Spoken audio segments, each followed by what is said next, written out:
Welcome everyone to this third and final plenary of the conference.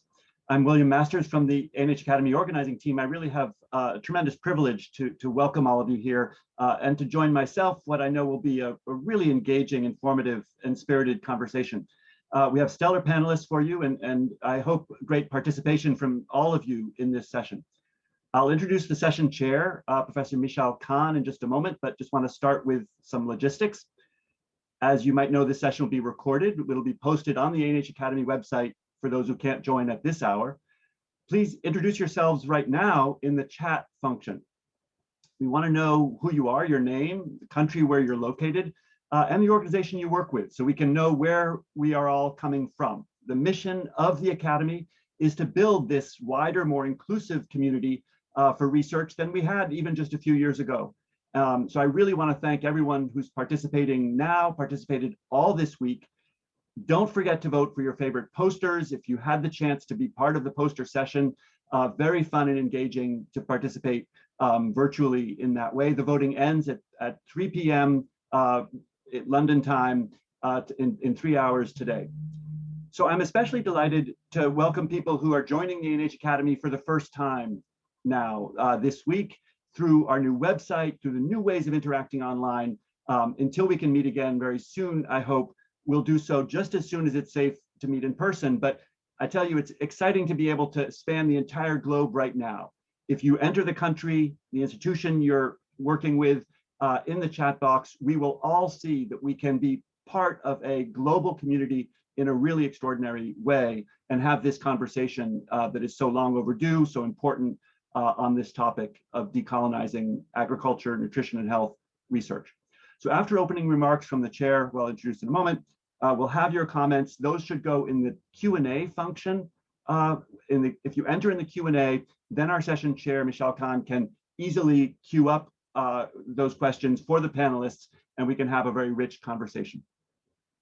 So this overdue conversation is the result of a long and complicated, multifaceted struggle. Each of you has contributed to it in some way. Our goal of the ANH Academy was to do this in a way that would break down the structural barriers, the silos that have kept us isolated and colonized in many ways, and to decolonize in a way that can solve the challenges we have in the ANH demand. I've had the privilege of being part of the founding of the Academy, through the Learning Lab, through the conferences over the years, through the fellowships program that I have the privilege of leading, and the scanner resource that I've developed with Elena Martinez and input from many, many others. So today's specific conversation is a crucial step in that journey. So we'll be led by Professor Michal Khan. She is Associate Professor of Health Policy and Systems Research at the London School of Hygiene and Tropical Medicine, and also at the Aga Khan University in Pakistan. As you'll see from this conversation, Michal has great insight and leadership in this work, most notably a recent paper you might have seen called Decolonizing Global Health in 2021, a roadmap from rhetoric to reform. I know myself and many of us struggle to find the right words, the right strategies to be as inclusive and accountable to each other as we can possibly be. And we're very fortunate to have Michal and the extraordinary panelists who've joined us today for this conversation. So Michal, thanks so much for the work you've been doing and this discussion today. Over to you. Great, thank you for that wonderful introduction. I'm also one of the a bunch of people who will be new to joining ANH Academy sessions, so it's delightful to be here. And I'm particularly excited because of the panelists that we have today. We were reflecting on why we're coming together and what we have to offer. And I think one of the key things is that all of us, despite coming from different spheres, different academic backgrounds, have in common some practical experience with some of these inequitable practices, dynamics that we see, and have ideas for changes that we'd like to see. And so that's what I'd really like to focus on in this coming conversation, some of the practical changes. The paper that you referred to earlier, William, was really trying to highlight that it's important to have these discussions, but it's also important to move past the the discussions and find ways to see whether we're making progress and acknowledge some of the challenges. So that's what I'm really looking forward to doing in this session. And I feel I have a much easier and a smaller role because the expertise really lies with the panelists. So I'm just going to be throwing some hopefully interesting and challenging questions their way, but also very much inviting questions from and comments from the audience about reflections from different parts of the world.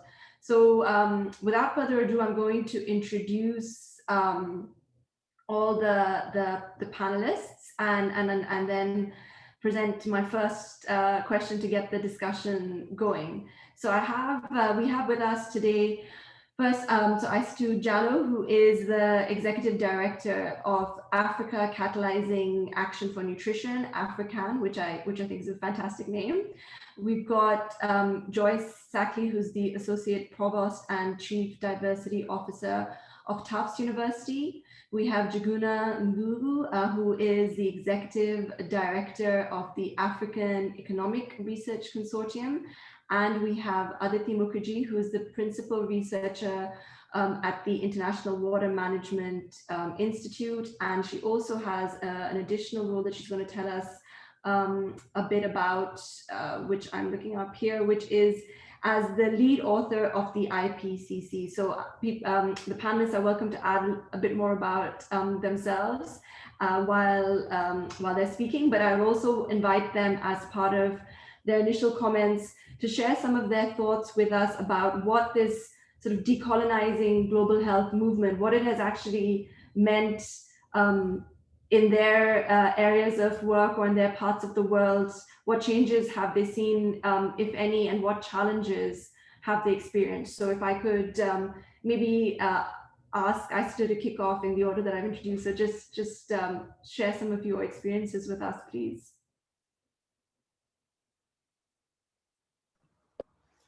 Thank you very much. I'm also happy to be here. And I didn't expect to be the first speaker, but hey, I'm a nutritionist, and I'm speaking to a community that already knows the nutrition situation globally.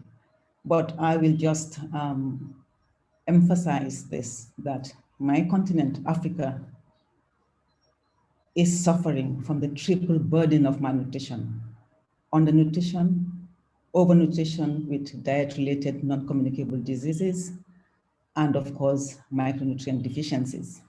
Now, what has the Decolonizing Global Health movement meant for my work? Because when I talk about my work, it's not just me, my work, but us as nutritionists. And my question to that would be to ask, do the nutritionists on the continent know much about this movement? That's the first question. But for me personally, I would say that what the movement means for my work is, at the very least, it is raising a very, very important issue.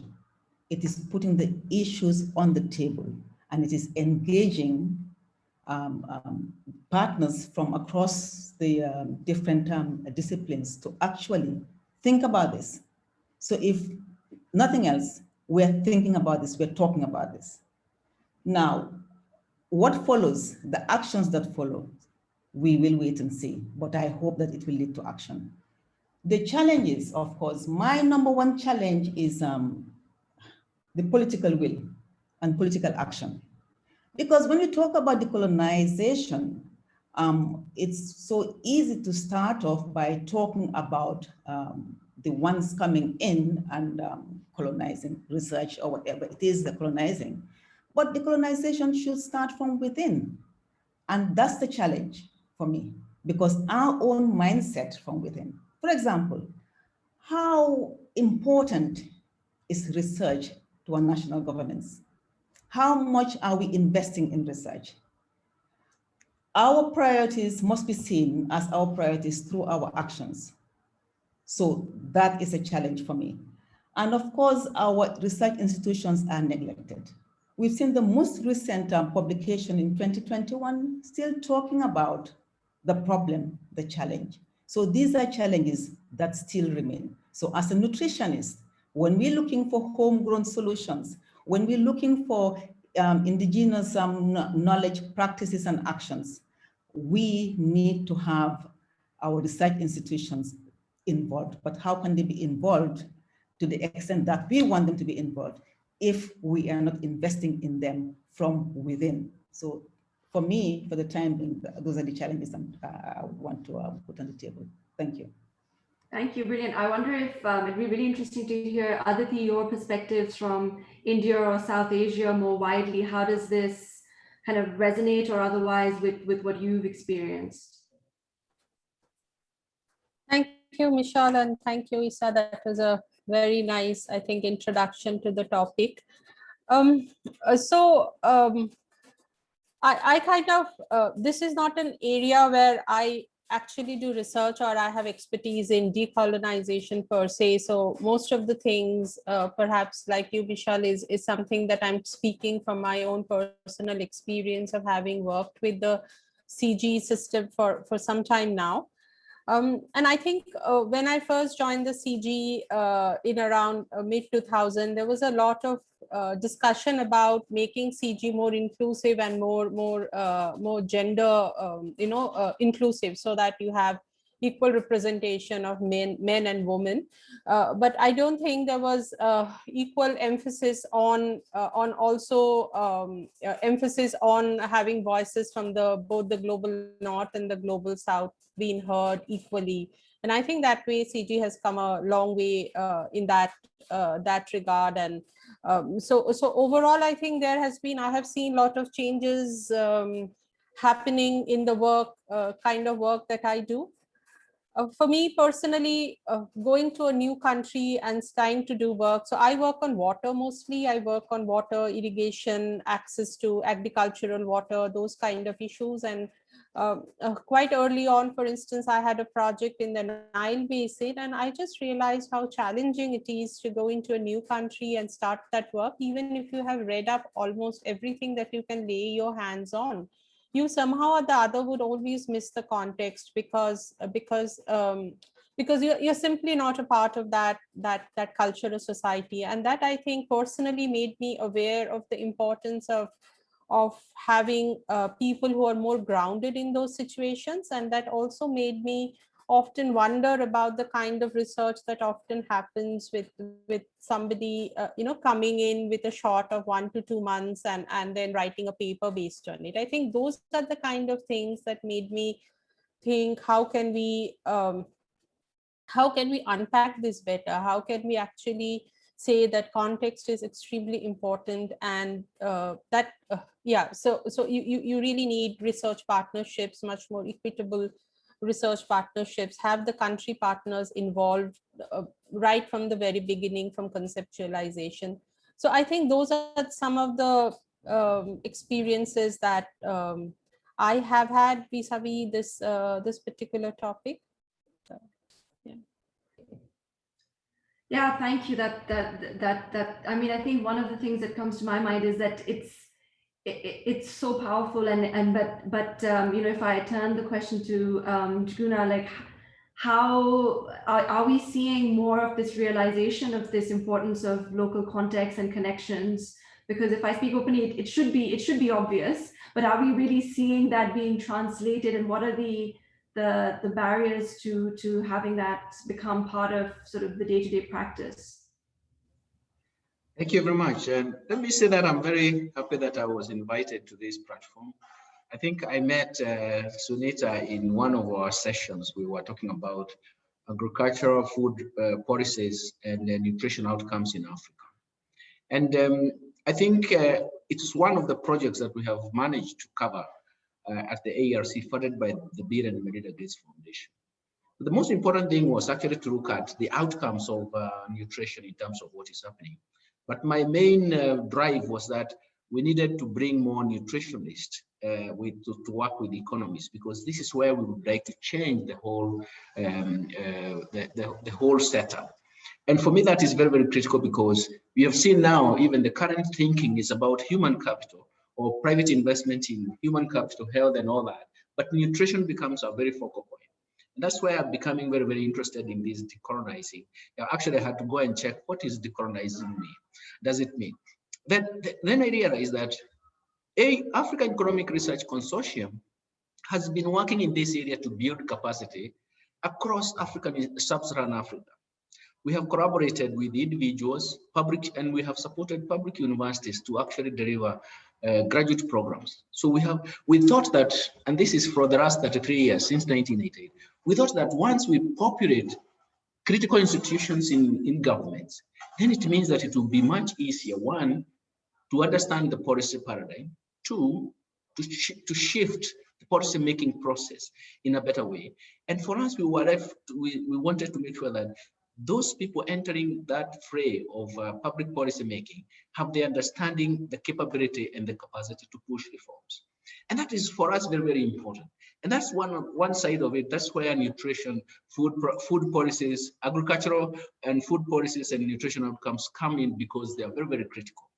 But then go back to decolonizing research. And that is the area that we have covered for many years, including graduate training in economics. But one of them is actually to diversify in terms of the aspects of capacity building. There's a changing terrain. And one of them is actually to make sure that we diversify the research, because emerging issues are coming up, but also diversify the delivery modalities. And we have different modalities that we try to drive this. The initial ARC 1988 was that, come to ARC, write a proposal in an area that excites you, and then we build your capacity, we push you to publish, you become a better researcher. But then in the end, just like me, I end up in policymaking. I ended up in the Central Bank of Kenya as a governor. And don't forget that I was a researcher in macroeconomics. And that is the whole idea, that how do we create this diversity? And that will give us a path that we can talk about policy changes. We can talk about moving to the next level in terms of inclusive development. And you cannot do that if you don't have the knowledge, but that knowledge is not confined. It has different antennae in terms of how it works through the institutions. And the final point is that why Africa and policymaking is so difficult is because of weak institutions. How do we strengthen the institutions? It is not just something that we can preach. We need people to read those institutions. It is leadership in those institutions that make them weak.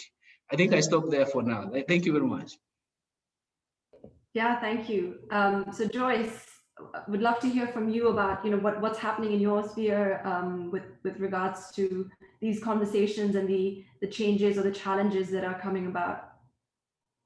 Thank you so much, Michelle. And it's such an honor to be on this panel, this august panel, to discuss this important topic. So thank you for inviting me. I agree with my fellow panelists with all the comments they've made. I, as a physician, as a medical educator, and as associate provost, I'm going to be speaking from the standpoint of education.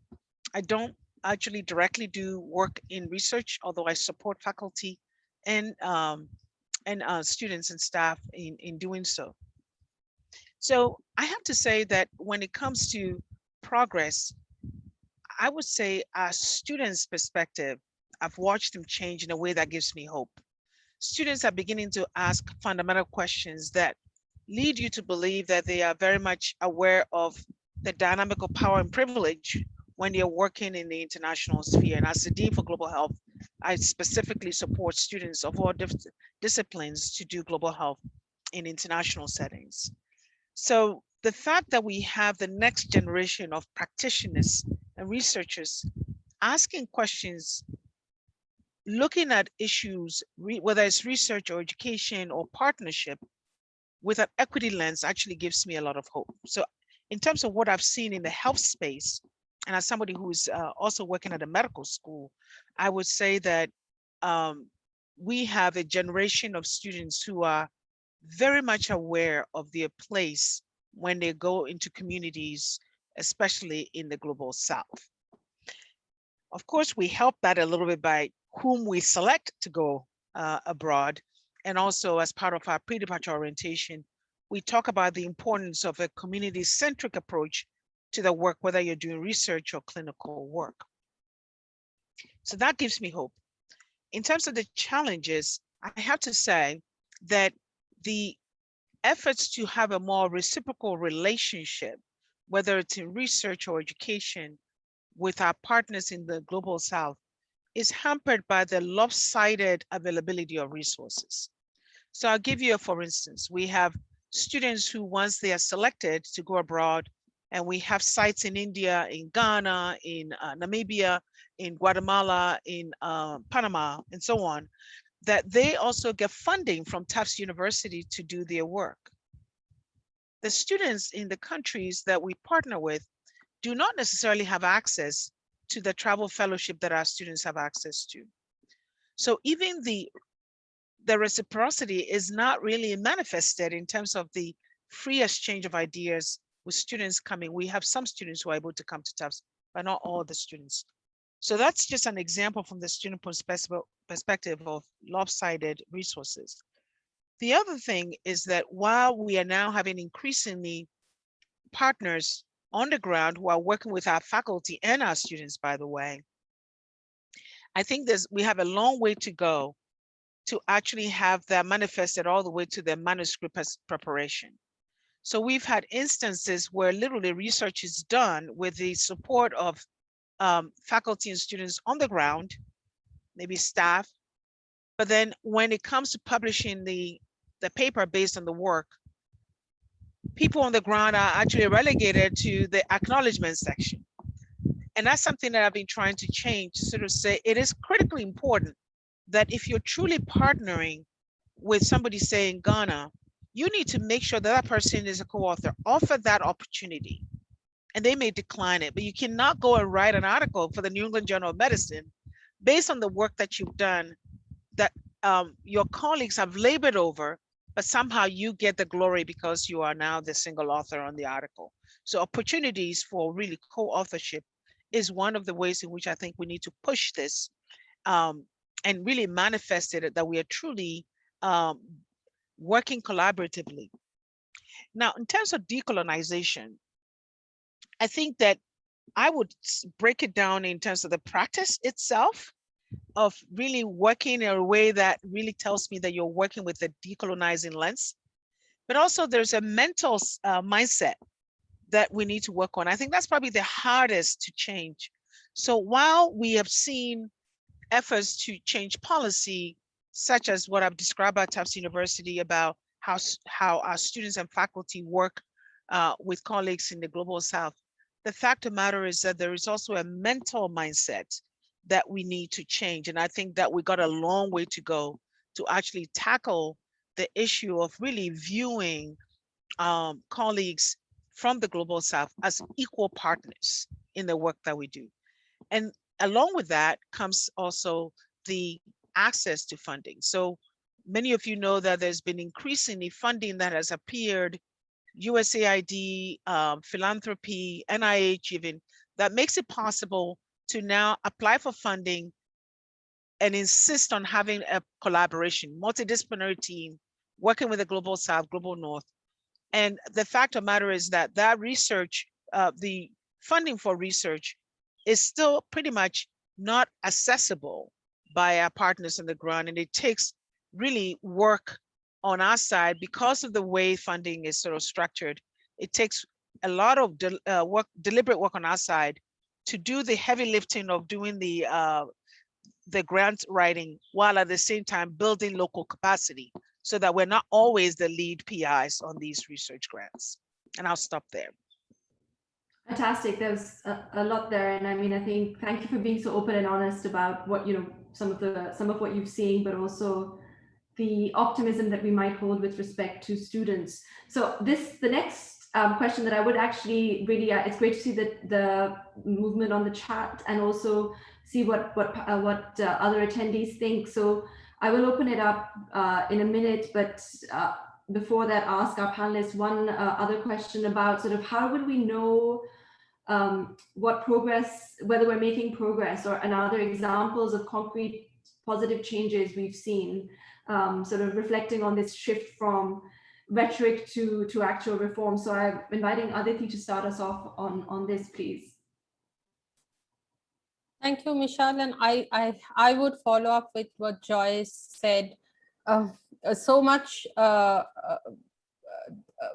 The thing is that there are historical antecedents to decolonization. Obviously, these are structural issues, these are systemic issues, and so much of it is also unconscious bias issues. People have just always operated in a certain way, and they think that's the only operating space we have. And therefore, I feel that as some of like it's for many of us to push back and say that there can be a different and a better way of doing science, but that alone may not be enough unless those in power, because at the end of the day this is also an issue of power and privilege, and at the end of the day those in those seat of power who are making the decisions, I mean, it's really a lot of the onus also lies there to make those kind of positive changes. So I just wanted to provide some so what I'm saying, that making entire structural or systemic changes takes time, but we shouldn't wait for that to happen and not do anything in between. So we have to also go for more smaller incremental changes. And I here wanted to give the example of my own involvement with the IPCC process. I think for many of you who follow the IPCC, the previous, I mean, generally it has been, climate science is quote unquote like a hard science, very much physical sciences, very much has been traditionally a male dominated, a global north dominated discipline, also because they do have the better resources. The universities are better resource in terms of the climate models that are required. Many of the global south necessarily don't have those. And if you look at all the assessments starting from up to even AR5, and right now we are in the AR6 cycle, what has happened is there has been, I mean, the process has been criticized because of its focus on, scientists from the global north. And in AR6 cycle, they actually took a conscious decision to increase the diversity of authors. And in the process, I think they have succeeded quite well in the sense that they have almost, I think, I don't have the exact numbers, but almost 40% of the coordinating lead authors are women, and similar numbers are from the global south. So these groups are really, really diverse. And now we feel that there is a seat at the table where our voices will be heard, because so much of the climate science now is really about how do we adapt and what are the impacts on these vulnerable communities who are also in the global south. So having researchers from global south, having more women scientists having a seat, because many of the climate impacts are also deeply gendered. So I think that was, I mean, I think they had a choice of carrying on with business as usual, but they made a conscious decision to diversify their author base, and I think that made a huge amount of difference. So yeah, that's something I feel that those in power and in a position to make those decisions have to take those decisions. So that includes funders. I mean, right now, many of the organizations are going through a reform process. So ask those questions. Who are the ones who are writing the proposals? Who are the ones who are getting the funding? Are those teams diverse enough? Are those teams, what is the terms of engagement with the local, with the country researchers? Are the country researchers being, where you do the research, are they being taken on board right from the very beginning? And that is where I think a lot of change can indeed happen. I'll stop there. Yeah, brilliant. No, thank you. Didn't want to stop you, but I'm so glad that we're not mincing words and we're going to the heart of some of these issues. And I think this is really fantastic. Juna, could I bring you in from your sort of sphere more on the policy side? Can you share an example of some like a positive change that you've seen or could suggest for others to think about? Thank you very much. And I think I like the presentation by Aditi and all the others. And the question is, how do we measure progress? Because I started by saying that ARC was started to try and fill the gap in terms of capacity. And then do you see that capacity around?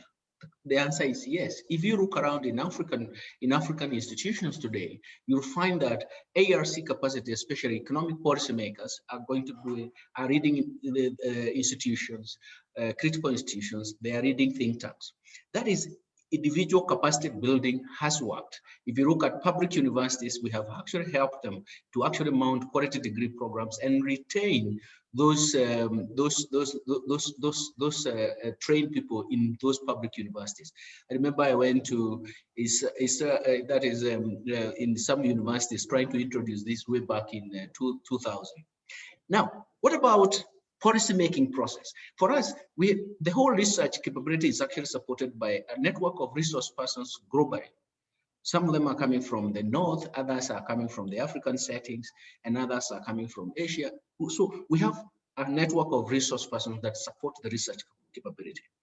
But where we have measured also some good case of success is actually what we call corroborative research, and that's how we met with the teams here. We were doing some work. We had a corroborative research on agriculture, food policies, and nutrition outcomes. We have so many other corroborative research. They have actually provided an outlay of, should I say, the policy frontier in Africa. Let me give an example. Let me give 3 examples. One of them towards the late 90s on growth, poverty, and inequality in Africa. And that was a study that has we have a style in terms of that kind of study. We have framework papers by the experts in globally. And then we have case studies. And what we do is to combine the global thinking, that is the frontier thinking, with evidence from the case studies. Now, this is where the World Bank actually adapted this. Remember the poverty strategy, the poverty, they were called poverty reduction strategy papers for African economies. So in a sense, they influenced policy in several African countries.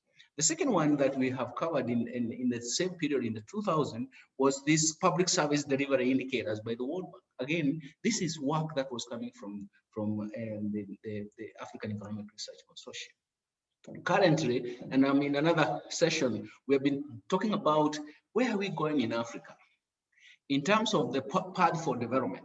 And the argument has been that it has to be the fourth industrial revolution is going to be driven by digital technology.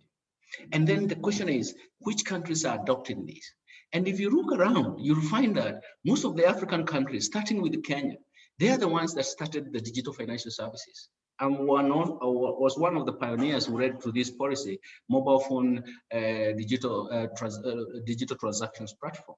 And this has influenced all the other sectors. It has influenced e-government. It has influenced even payments of taxes. So you can see that that capacity that we have been building is actually making some, should I say, some memorable or even evidence in terms of institutional growth, in terms of individuals, but also the policy space is improving. Most people are now talking about economic transformation. That transformation must be led by people who understand what happens in that space. And that is why I like to say we can measure progress in diverse ways, but this is one of them. That the 2 areas that I've covered are very important areas because they're going to be influential now and in future. Thank you. Great, thank you. Joyce and then Isatu, could I ask you to comment on what the panelists have said and share your thoughts? Joyce, if you start, I put Isatu on the spot the first time, so now you've got the benefit of hearing everyone else's. Yeah, there's so many excellent points that have been made by Njuguma and Aditi that I'm feverishly writing here, but I'm going to pick up a couple of things that I think Aditi referred to. And she referenced the structural inequities that exist. And because they're structural, because they're systemic, the approach has to be structural, right? We literally need to dismantle systems that have actually propped up and made an approach to doing work, whether it's in health, nutrition, agriculture, doing work that really brings the perspective of the powerful and the privileged, right?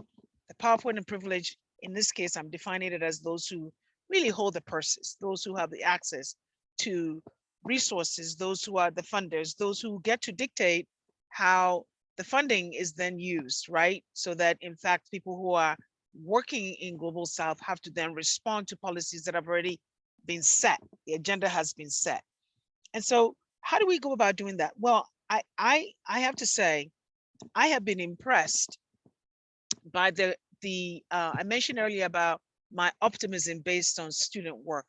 I'm equally impressed by the work that I've seen in my travels around the globe on the ground in places that the resources they are limited. I live in Boston. I work in Boston now. I have the privilege of having been in a place that is really rich with multiple institutions with whom I can collaborate. And the fact of the matter is, when I visit Ghana, when I visit India, and I see the kind of work that people are doing there, not in the same milieu that I'm privileged to be in, I'm doubly impressed. I'm doubly impressed that with the limitation of resources, the kind of productivity that we're seeing, the kind of work that we're seeing, the innovation that is emerging from there is powerful. So one option or one solution that I think is obvious is to recognize that we don't have all the answers. We don't have all the answers, certainly in high income countries. We don't have all the answers in the US where I'm based. And to really think about this notion that Jim Kim, who was previously at World Bank, said about reverse innovation, about going to countries where we would say they're not as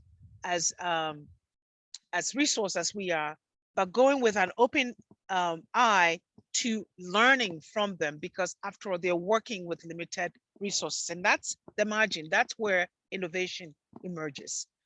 I'll give you one small example of reverse innovation. The fact that we now have community health centers located all across the US came about because a medical student decades ago was working in South Africa and learned the notion of providing care where the people reside.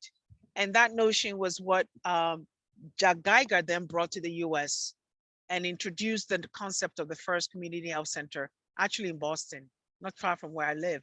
And now it's actually emerged. So that's an example of, we're learning from the very countries that we will potentially consider less resourced and potentially overlook in terms of finding this very solutions that we need in our quote unquote highly resourced communities. Brilliant, thank you. Esther, can I bring you in, please? And then I will open up to some of the audience questions. Thank you so much. Excellent points by all the panelists. But I just want us to go back to this issue of resources.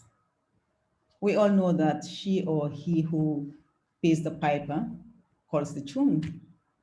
But I would like us to think about redefining resources, because it's not just about funding. It's not just about the money. And once we redefine resources, then I think it will be easier to partner and to collaborate. And also, I think we should redefine collaboration and partnering. Because resources beyond the money is about what about the local knowledge in countries? The local knowledge and the technical capacities within countries. And how about sitting around the table? We talk about sitting around the table. We don't want a rectangular table where you have the chairs are placed at the head and the others, at the bottom of the table. Let it be a round table, and let us recognize that we all have, from the global north, from the global south, that we all have strengths and we all have weaknesses. So how can we work together? How can we actually collaborate and complement each other? Not compete with each other, because there's no level playing field, but complement each other. Where you are strong in terms of maybe bringing in funding, you are weak in terms of not knowing what is on the ground. But I have that knowledge, I have that capacity in addition to my qualifications, because our researchers are qualified. So let's redefine this whole issue. And then also policymakers, we expect them to invest in research. Yet, do they even know, I mean, what research does for us, for our policy making, for our actions, to improve situations? So why don't we have a dialogue where, we have policymakers, we have researchers, we have practitioners? Because it's often said that some researchers still lack the skills to communicate the research findings, to communicate to an ordinary person like me, right? I mean, what does that research mean for me in my work? What does that research mean for the communities at the local level? After all, we go to those same communities to get the information that we need and write about in all these peer-reviewed publications. So let's redefine this whole issue of resources, and let's redefine partnerships and collaboration, and let's recognize local knowledge. Because I remember, final point, I remember the Millennium Development Project Hunger Task Force report from 2005. They talked about, they had a point that scientific academies have given too little attention to the review, validation, and documentation of local practices and their incorporation into relevant development policies. So decolonization, as I've said before, should start from within. We also have to, our mindset, we are not here to just receive, right, and depend on the funding, but we have so much to offer. Thank you very much. Thanks, and thank you. That was really, really powerful from everyone. But I really, at one point I felt like I was going to start clapping, Astu, because it was really, really great to hear you say some of those things about the control and redefining so much of partnerships, resources. And so one of the questions, maybe it actually links to what you were saying, so I might pose it to you, is this idea of how should more resources, financial resources, be mobilized from within, the Africa region, for instance, and how can that be done, from country governments to be doing that themselves? Do you think that's essential, and how can that be done?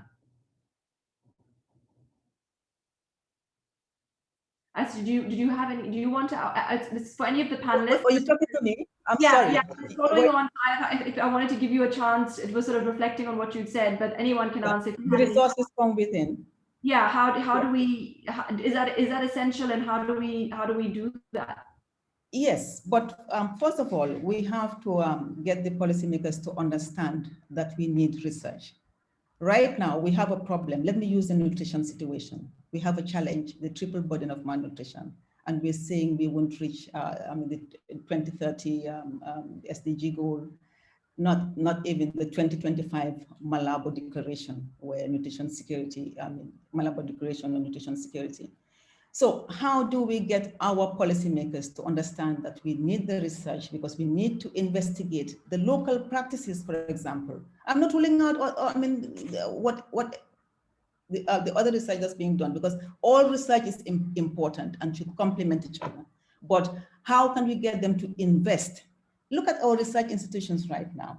The infrastructure, that's a problem. So how can you compete with the lack of infrastructure, electricity, running water, and all of this, even if you have well-educated researchers? So to get them to invest, because they are not investing, but to get them to invest, they have to understand the importance of the research to achieving our goals for development in general. So how do we talk to them? How do we get them around the table? Maybe this decolonizing movement is the right step, because we're all talking about it now. And like many years ago, it wasn't being talked about, but now we're talking about it. So I think this is the right step, and we're going to get them engaged and involved. So ANH, maybe next step is to bring practitioners, policymakers, communities, the whole lot, to sit around the table and to discuss the issues and to come with concrete actions. Thank you. Let me add to that point. Let me add to a point that I just wanted to say that in the last, if you look at the last 2 decades, you'll find that African governments have created national think tanks. They are funding research. They have a budget allocation. And I'm one of the people who are responsible for even developing one national think tank in the late 90s. And even in that, they give you assignments. For example, I was given an assignment to actually develop a macro model for Kenya that would be used for forecasting growth and even the fiscal strategy. What are we really saying? We are really saying that African governments are ready to consume research coming from corners, but they trust their own national institutions. Secondly, for the last 10 years, Kenya government has put a lot of resources to fund ARC to develop or to train the economists at master's level in agricultural economics, and even PhD level. We have been doing that for the last 11 years now.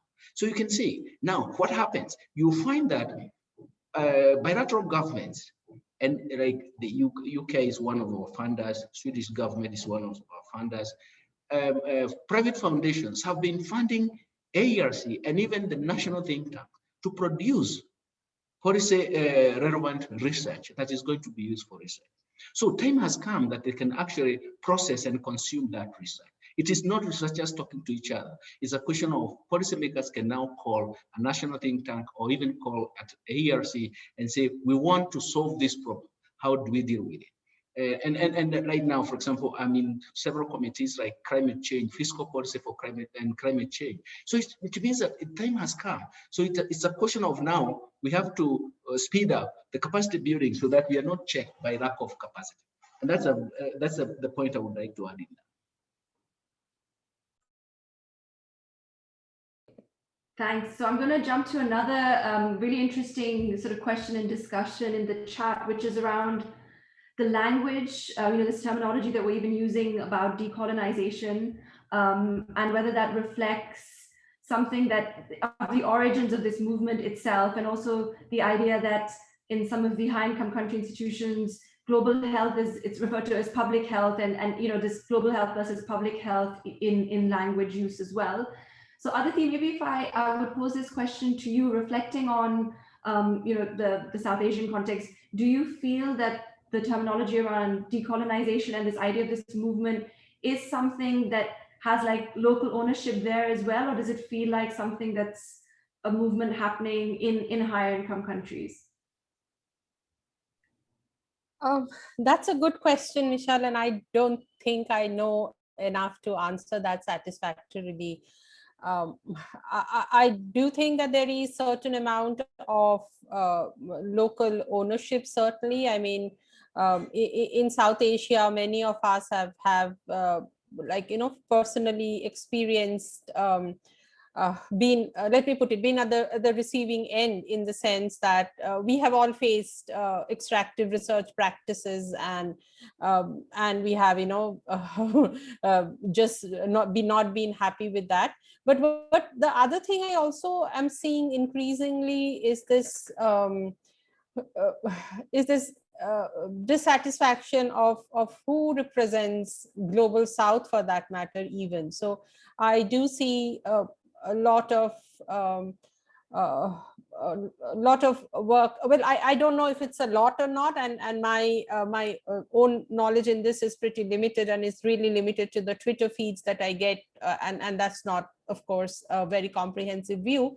But I do see this question about that the fact that in the context of India, for instance, is always the upper caste, Brahmins, people with already privileged background having the seat at the table. So I do find that a very encouraging a movement coming from within, that how do we have voices, expand the space on the table and have voices heard from the Dalit scholars, from the subaltern scholars. So I do think that there is a homegrown part of this entire movement as well, and that may be vis-a-vis the upper caste Savarnas and the Dalits. But again, having said that, this is all based on a rather anecdotal experience, because this is not my exact area of expertise, but I've been following up that debate quite closely. Yeah. I know the feelings are really, I think we're all sharing our experiences. That's really valuable. Would any of the other panelists like to add to that, this idea of how much this movement is resonating in your spheres? Yeah, I have to say that I grew up in Ghana, and I've been now in the U.S. Basically, I came here right after high school, and when I go back, it's because I'm originally from Ghana, I think people are able to sort of share with me a little bit more transparently about perhaps their frustrations about the lopsidedness of research, or even the demands, right? Demands of collaborators from different institutions who are expecting a workforce that is already overworked, who don't necessarily have protected research time to sort of work as their research associates. But it's not the Ghanaian culture, and I'm going to sound like I'm generalizing here, but in general, people want to be polite and they want to be welcoming of foreigners. So they're not going to say it to your face and say, this is inappropriate that you're expecting me to do this work without offering the opportunity to be a co-author.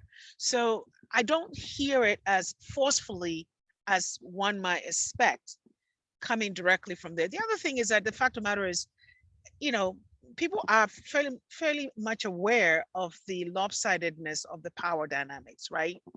The fact that I'm representing a university at Tufts in the US, potentially resources for that institution that I'm visiting. So the complaints will be muted. Where I hear this more forcefully is actually in the US. And I noticed there was a question on the QA function that talked about what is the role of people originally from the global south, such as myself, who are now sitting at tables in the global north. And I certainly feel like my colleagues who are coming from the diaspora, who are working in the US, seem to have more of a voice to be able to sort of spell these things. And I think it's important. I think we need to make sure that we are providing voices for the voiceless, right? The voiceless who might otherwise not be able to voice their frustration with the work dynamic or the lopsidedness of the partnership, because they also know that they are potentially their funding will be at risk for that. So my hope is that with time, as we speak genuinely about this and have forums such as this one, we will empower those who are working within countries and have them also add their voices to demand a more dignified way of working with the local communities. And as Isatu said, recognizing the local talent, recognizing the local expertise that we may not have. Yeah, I think that question you touched upon was one that I was really focusing as well, because that's how I feel as well, a Pakistani but based in being very privileged to be in the London School of Hygiene and Tropical Medicine and being conscious of that too. So maybe I would ask some of the other panelists, for advice, guidance for people who do find themselves in high income country institutions, but feel that they're very much aligned with these wanting a more equitable way of working. What do you think can be done by people based in these institutions in terms of practical steps? So, and any Aditi, do you have any reflections? Yes, call out, I think. Every time you see something that's kind of bothering you, maybe extractive research practices, authorship issues that aren't quite as they should be. Just raise the issue. Sometimes, give everybody a benefit of doubt, because there's so much of unconscious bias in there. It's not as if you go around accusing people of having malintent. It's often not that, but it's often just the realization, the lack of realization that whoever is helping you, for example, take the issue of publication, that I think also, Joyce, you mentioned that. The very fact that research assistants, without whom your work would have been completely not possible, have to be offered authorship, and acknowledgement is not enough. But this is something that has been for so long thought of as an acceptable practice. I think I think changing those mindsets take time. So for me, it has always been, if you see these kind of things happening, then just, gently kind of push back and say that this is not okay. I think we have, I mean, for me, it's very similar to what like the maybe the feminist movements. I mean, even you would see even now we find that women do not have equal voices, but we feel much more confident calling out, you know, we feel so confident saying that a panel with only men, a manel. I mean, we have so many of us have taken pledges not to, so many men have taken pledges not to participate in an all men panel. But I think there is still certain level of discomfort around the term and the implications of decolonization. So maybe just be more comfortable and raise these issues.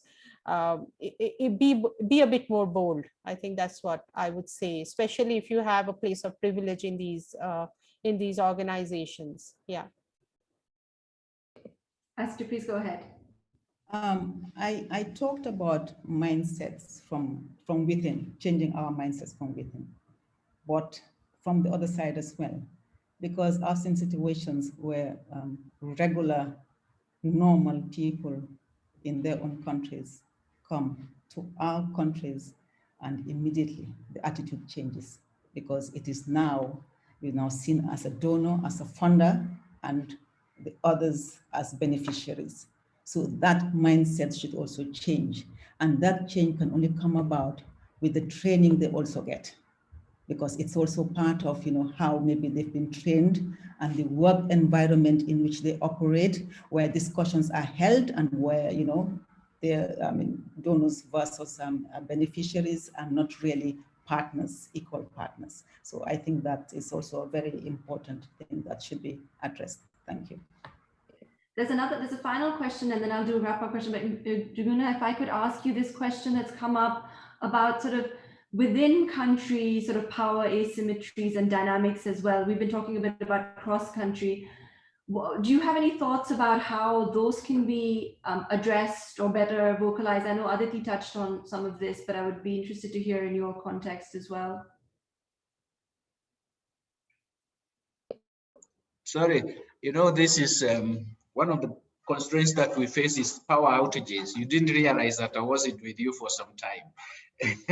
and that is one of the biggest problem about, I think Joyce mentioned about something, or Isatu, about infrastructure. Well, the moment you are constrained by infrastructure, you know that very little will happen.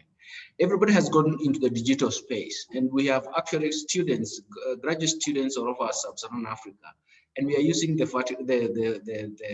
virtual platforms to train them, because it's very difficult to get them across universities. What has happened? The major problem is not the bandwidth.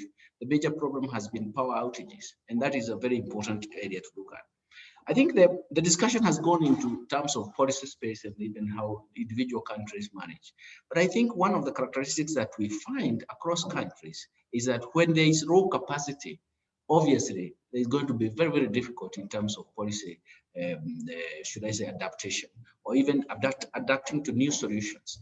You look for new solutions because essentially you have the capability and capacity to move and even improvise on the new solutions. So we've seen that across countries, what actually is the major characteristic in terms of those countries is the capacity that constrained them in terms of moving to the new space. And I think that is where I think you can have defining moments. When we actually had some studies on growth in sub-Saharan Africa, we even categorized countries in terms of whether they are coastal, resource rich, coastal resource poor, or landlocked resource poor, and that was trying to distill the characteristics. And then we find what is the quality of institutions that you find there. And that is something that is quite a defining moment. So in a sense, this global south kind of work that we're really encouraging is actually to ask ourselves what kind of characteristics inhibit a particular institution, country, in terms of their policy development. Brilliant, thanks. And so unfortunately, we're into our last sort of 12 minutes, although this discussion can go on and there's so much energy on the chat. So I would like to ask all the panelists to share one final thought, and this is going to be a hard question, but it's reflecting on one of the comments about the fact that often people who are part of these discussions are already interested and committed to change, but what about those who aren't? So how do we encourage or force, if force is needed, others who haven't sort of bought into this notion of a more equitable way of working to join us? So maybe Joyce, I see you nodding. So maybe if I could ask you first and go around just for one point from each of the panelists of a concrete ask or an action that we should be asking for from institutions or individuals. That is a hard question. It's an excellent question and an important one. One thing I can think about is incentives. So for instance, if donors start to say, before we can give you funding, we need to make sure you have a very diverse research team. We need to see different disciplines represented. If you're planning on doing research internationally, we need to have you actually describe the role of your international partners, the folks who are actually going to be doing their work in their local country. I think if donors demand that, I guarantee you those people who have not been part of this conversation will start to align, right? Because, you know, funding, I mean, is there to mention that we should define resources, and money is only one of many resources, but the fact is money can be a powerful incentive to redirect people's behavior. So that would be one that I would offer. Excellent, thank you. That was really concrete. Isatu, since you were mentioned, because yes, that was, you would also mention sort of so much follows the money. Would you want to add what else, or how you know, what else can be done, or if you want to comment on how do we make some of these donors who are haven't started making these changes yet start doing that? Usually we talk about accountability and holding our governments accountable. Right now, we're looking at achieving the nutrition goals for Africa. So I just use this as an example. And how do we achieve these goals? Is it just by holding the governments accountable, holding the service providers accountable? What about people who come in and fund and support? How do we hold them accountable and raise, I mean, put everything on the table for everyone to see that this donor has done A, B, C, D. It's not even, it's about holding them accountable and making them understand that what they're doing is impacting our efforts to reach our development goals in a certain way. So I agree totally with what Joyce has said, but in addition, it's about accountability. Thank you. Excellent. So I'm summarizing incentives and holding to account in that way. Jaguna, since I see you moving, so you're still there. I didn't notice you dropped off earlier. So could I ask you to add, you know, what ask would you add to the table to say for organizations or individuals who haven't quite bought into this idea of more equitable ways of working? Thank you very much. And I think I realized that Joyce and Isatu, I think they have made excellent comments. And let me say that maybe we start from even the subject matter itself matters in the development discourse. If you're going to talk about the development discourse, the first question that comes to you, because whether we are going to get accountability or not depends on the quality of the institutions. For me, we always, at the ARC, we always believe that we're going to populate the institutions in Africa with people with capacity and capability so that we build strong institutions. Why do we need strong institutions? Because first of all, they define the rules of the game. Legal framework is very, very important. And the second thing is that they are going to define the appropriate incentives. A combination of the legal framework and incentives is going to actually give us a very, very important arena in terms of where we operate in. And that is why when I say that is that, like, for example, in the last 3 years, ARC has been funded by bilateral government, multilateral institutions, and private foundations. We have not had a problem in terms of funding whenever we go with a substantial research that we would like to inform policy. So it's a question of that, but I do believe accountability and everything that has been said is very, very important. Recently, we've been working on taxation and social contracts. And obviously you realize that if the citizens cannot hold government accountable, then they don't pay taxes. So these are issues that are coming up in the development discourse. So essentially, there are things that we can repackage and show that actually this is what can happen, and that is what needs to be to work. For me, I think we are going to continue with, if the objectives of which the research is being undertaken are varied, then you always find that they will find some space in the policy space or even in funding space. And I think that is where the Global South needs to, should I say, excel in. Thank you. Brilliant, thank you. And Aditi, not least at all, but last on to speak on this, what is the concrete change you would like to see, and how do we get resistant organizations or individuals to buy into it? So I think if money is powerful, so is the places of decision making. I come back to that. So basically, diversify the leadership teams. I'm talking in the context of international research organizations. Are your are your science team only male, only white? I mean, just look inward and diversify those spaces where real decisions are being taken, real decisions on what research will be done, what research is important, who will get funded, who wouldn't get funded, and especially the donors can do a lot by supporting organizations who have a more diversified leadership team. And it shouldn't be like tokenism. I did see somebody mention tokenism, and so often it does, in organizations where you have things like there should be more female representation, you would get, oh, we have 40% female, but then when you look at it, I mean, majority of them are in positions of maybe secretarial or clerical positions, not really in positions of decision making, in positions of resource mobilization, etc. So I do think we can make a lot of change and put our rhetoric into practice by really diversifying leadership teams and decision making teams in many of these international organizations.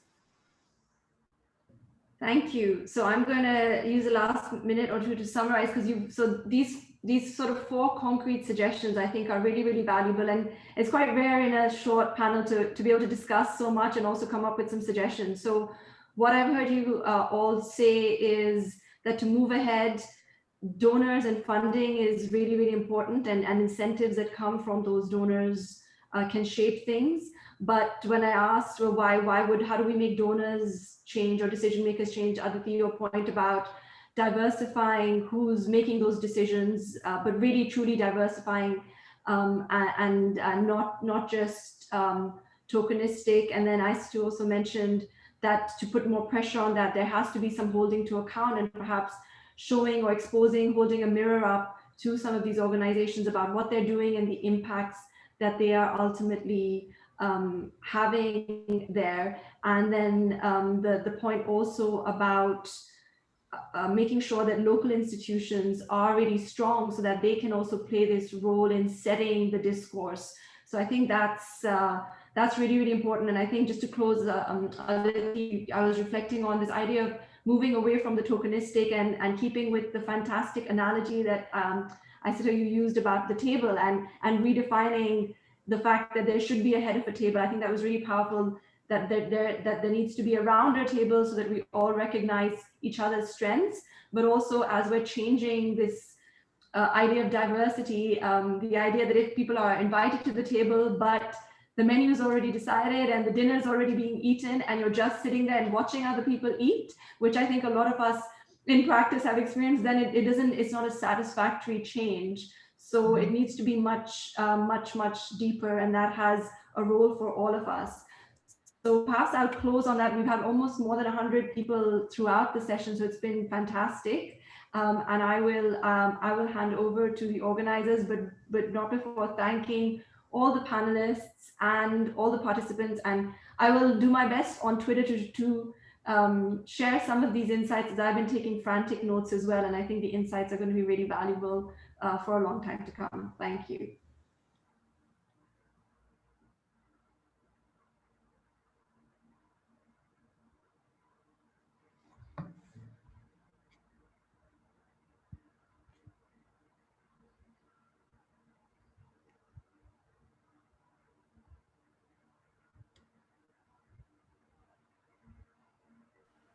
Hi. So I think people are dropping off, but before you drop off, please don't. First off, my name is Swetha Manohar, and I am a fellow with the Global Food Ethics Policy and Program at Johns Hopkins University. And I'm going to let Ramya Ambikapati also introduce herself, but we just had a few points on how to continue this discussion because it seems like there's a lot of interest and engagement, and we'd like as a community to move forward. So Ramya, I'm going to let you introduce yourself. Sorry, hi, I'm Ramya. I'm a research scientist at Purdue University. So don't leave yet. We have something very important to announce. The enlightening dialogue doesn't end today. As we close this session, we would like to invite those of you who've been thinking about these topics, whether in your own disciplines or working across disciplines. We would like to continue the discussion in online discussions or webinars or whatever mediums to develop a guidance document on how to ethically engage in agriculture, nutrition, health research space to promote greater equity. So for those of you who are interested in the audience, we would love to hear from you. Any recommendations on how your discipline might more equitably engage in research. There might be similarities, there might be differences. We're hoping to recruit volunteers from all the different disciplines, so soil science, economics, forestry, aquaculture, climate change, and different geography as well. We're looking for balance and diversity in career trajectory, especially young folks, but also mid-career and senior scholars to help us with this repository of work. Yeah, and so like our vision, is to collate. We've been talking a little bit about, how to be a bit more concrete about steps that we take, right?